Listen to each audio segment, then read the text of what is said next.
Hey there, cats and kitties. I am the Blues Man, Johnny Blues, and today I want to talk about Star Trek Into Darkness. Yes, once again, I'm talking about this movie because essentially over the weekend we had a new trailer debuted in front of The Hobbit, and it's hit the web. I've seen it. It looks very intriguing and exciting to me, especially when compared to the two previous teasers we had, as well as a 9-minute preview. Now, the 9-minute preview I haven't seen myself. I've seen some fan descriptions of it and stuff like that, and I'm also hearing that not a lot of people who went to the Imax showings necessarily got to see it either. So that's kind of funky. But as far as footage goes, I haven't seen any leaked footage or anything. The closest I've gotten is an article from TrackWeb, which I'll link below with this new trailer, that has a bunch of screen caps from it. So it is potentially spoilery. I definitely suggest you view it at your own risk, but it's not without mentioning that it is pretty intriguing to look at. So basically what I want to talk about today, though, focusing on is this new trailer, as well as the purportedly released official name of the villain in the film. First, I'll be talking about this trailer. I think it's definitely awesome, just right along with the previous two teasers, although I feel like they're taking a 180-degree turn with how they're depicting the villain in this one. Whereas in the previous two teasers, he's jumping around like a cricket, like a superhuman, talking about, reaping vengeance on the world, having returned, and all of this stuff. We see in this trailer a much more subdued sort of character. They're taking that screenshot that was released, that official shot from like a week ago now, where basically he's standing between a partition of glass. I think it's like a cell on the Enterprise, and Kirk and Spock are on the outside of the cell looking in at him, and he's looking out sort of really angrily at Kirk. And they have a shot that's pretty much that shot in this trailer. They're doing a slow zoom in on him, and he just seems ominous as hell. Cumberbatch looks like he's going to have one hell of a presence in this film. Threatening, sort of gravitas-laden, presence, and I can't wait to see that. Now, other things in this trailer of note, one of them being the fact that you have a bunch more of that sci-fi, ships flying through space and destruction, more of that screaming stuff and, just wanton destruction going on. But you do see more of the main cast. You see Uhura lip-locking with Spock. For those of you who didn't like that, you're going to get more of it, whether you like it or not. You saw Scotty, you saw Sulu, you saw Chekhov wearing a red tunic running through what looked like engineering. So I'm wondering if they're pulling Geordi LaForge from The Next Generation, bringing him off the bridge and into engineering in the hopes of maybe, bulking up his character in the sequel, that kind of stuff. You saw Spock doing a Men in Black 3 off the top of a skyscraper, just lunging off the thing. You saw that sort of mirrored in the beginning of the trailer where you see Bones and Kirk jumping off a cliff into the ocean. And there's just so much stuff in this trailer that has me giddy to see this film, particularly the voiceover that begins the trailer. Now, we do have some voiceover from Cumberbatch as well. He's delivering the same dialogue that we heard in the two teasers, but starting off this trailer, we hear the voice of who I believe to be Bruce Greenwood's Captain Pike. He's talking to Kirk about having to learn humility and essentially stop being so impetuous, rolling into situations without really thinking, because effectively that will one day get his crew killed. And that sounds like a very sort of big, momentous thing for this story. Going into it, I was hoping, we wouldn't have a Kirk that was there yet. I want to be able to go on this journey with him, of him finding himself and finding that center that goes back to the Kirk from the original series, the calculating and just very meticulous Kirk, who basically he's earned that chair. This Kirk hasn't yet. As far as the end of that last film, he still is the impetuous Kirk that will jump at the chance to prove himself and not necessarily think about it first. So I like that we're going to have that in this film. Now, it coincides in the trailer with imagery that could arguably be to do with a funeral or something like that. We kind of saw some of this in the teasers as well, and I have to wonder, who is it that dies? Is it one of the main crew? Is it Captain Pike? Because he does sound a little worse for wear in his voiceover. I have to wonder if that's going to make an impression on Kirk or not. I heard somebody talking about it could be Admiral Archer going back to Enterprise and stuff like that, because he is referenced in the previous film. I really have no idea. I mean, for all I know, it could be the aftermath of Nero from the 2009 Trek, could be the after effects of Cumberbatch's villain in this movie killing, taking out the fleet like the early description basically told us. I just have no idea, but I'm uber excited for this film.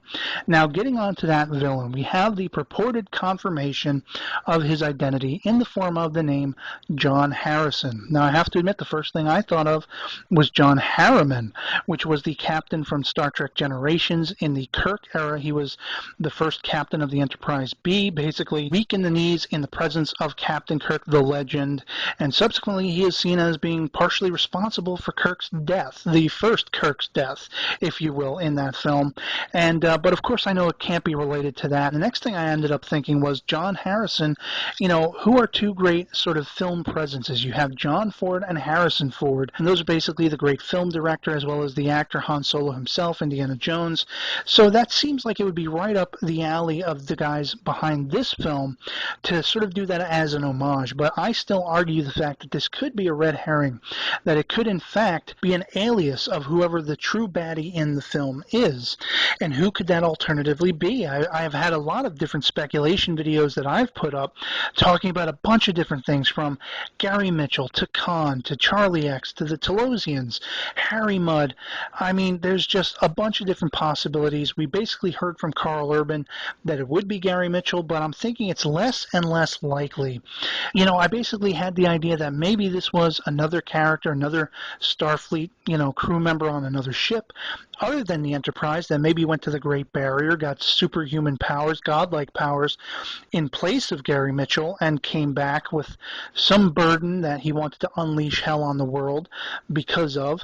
But in fact, I was over on Facebook a little while ago, just before recording this video, and I saw an image, a still shot from this new trailer that throws everything up in the air again for me. And that is basically, I think it was from the Star Trek novel community or book community fan page.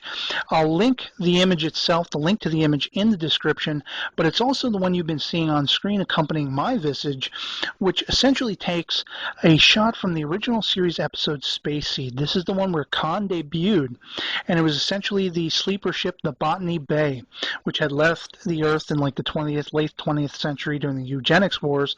Khan and his people, they jumped on board this thing. They basically went into cryogenic sleep, and boom, they were found like 200 years later, something like that. In this trailer, we have a shot that I thought to be coffins at first, and only looking at this image later do I realize, no, those are sort of cryogenic beds, and maybe this is a sleeper ship, and maybe what they're doing, maybe it isn't Gary Mitchell, maybe it isn't Cybok, like my last speculation video, which everybody seemed to love the idea for and ran with, and I'm going to be slightly disappointed if that ends up not being true myself. But maybe this is the Botany Bay or a similar ship. Maybe they are going to be doing a retelling in this alternate universe of Space Seed. And this is something that has been bandied about so many times for so long a time now that, to me, as long as they're not redoing Wrath of Khan, if it's Space Seed they're doing their alternate take on Space Seed, I could almost potentially swallow that and even enjoy it. Because that would mean we have the sort of preemptive tale of Wrath of Khan. And if they could find a way to somehow, even though this is an alternate timeline, link them together in a way, that could be really awesome. Now, I'm just throwing that out there. This screenshot does seem to be somewhat of a deceptive clue in that I don't know whether that's what this is or not. Maybe it is a room full of corpses that, were killed by one of the villains. Maybe it is a sleeper ship like the Botany Bay holding a bunch of augments, sort of eugenically created superhumans like Khan and his crew in Space Seed.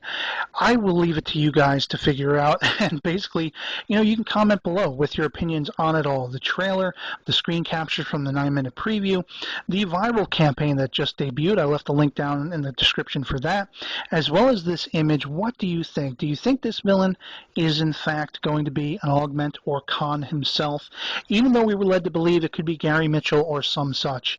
I would love to hear from you guys. I think John Harrison is an alias being used by some villain, but I just can't say for sure who. It's just so up in the air right now. There's so many possibilities. And I just really want this movie to not disappoint. I want it to give us a villain who resonates, and it seems like Cumberbatch is definitely going to bring that side of it. But we also need a story. We need a story that's believable. We need a villain that has a genuine reason to want to wreak all this havoc. I don't want to just, hear about a backstory like with Nero, where we never really got to see the destruction of Romulus, and we never got to see his journey back through time. We saw fleeting images of Spock Ewoks trying to save Romulus and all of this stuff. And there is a prequel comic that I have. I know about that and everything. But still, I want to see a villain that is three-dimensional as the heroes in the film. And I want to be on the edge of my seat and just swallowing it up, enjoying all aspects of the story at once. And I'll tell you, I just can't wait to see this movie. So once again, I'd love to hear from you guys in the comments below about all of this stuff. And otherwise, that's pretty much it for me on this one. So I'll catch you later. Peace.